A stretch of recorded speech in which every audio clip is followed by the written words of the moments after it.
ศาสตร์ลาวเฮานี้มีวิรสน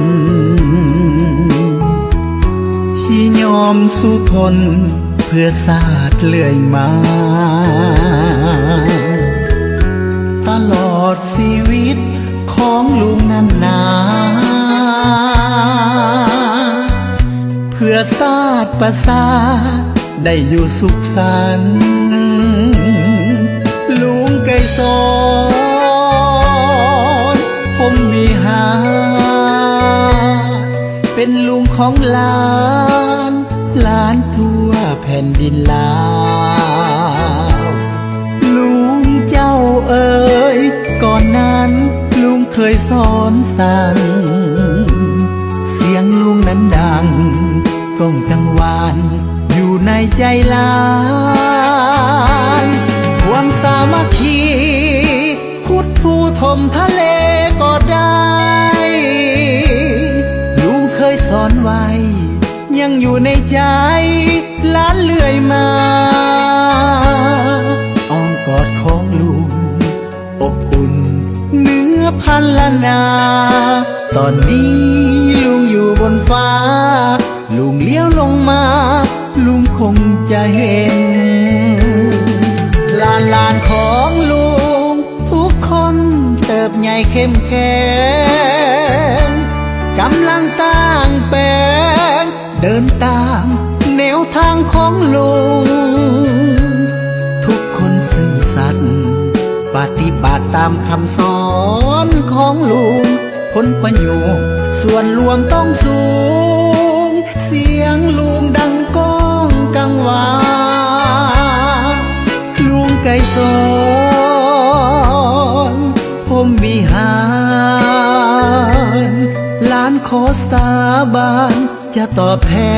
นแผ่นดินนี้หลานจะฝึกฝนสร้างตนเป็นพลเมืองดีเข้มแข็งดังนกอินทรี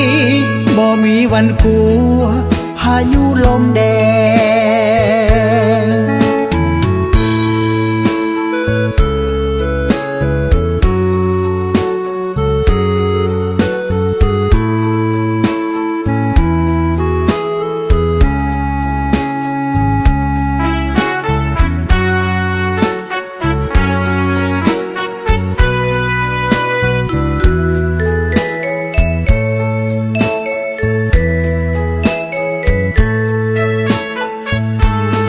ความสามัคคี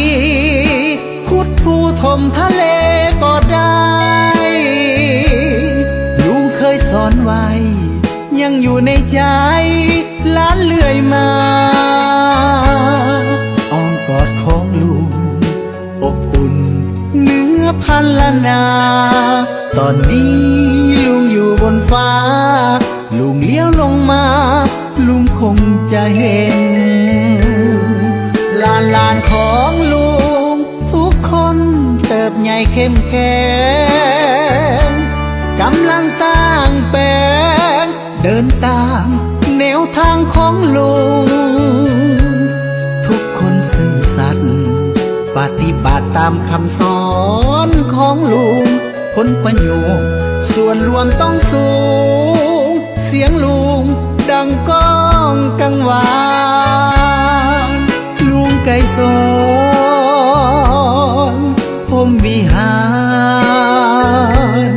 หลานขอสาบานจะตอบแทนแผ่นดินนี้หลานจะฝึกฝนสร้างตนเป็นพลเมืองดีเข้มแข็งดังนกอินทรีเพื่อลาวเฮานี้รุ่งเรืองถาวรลุงไกรสอน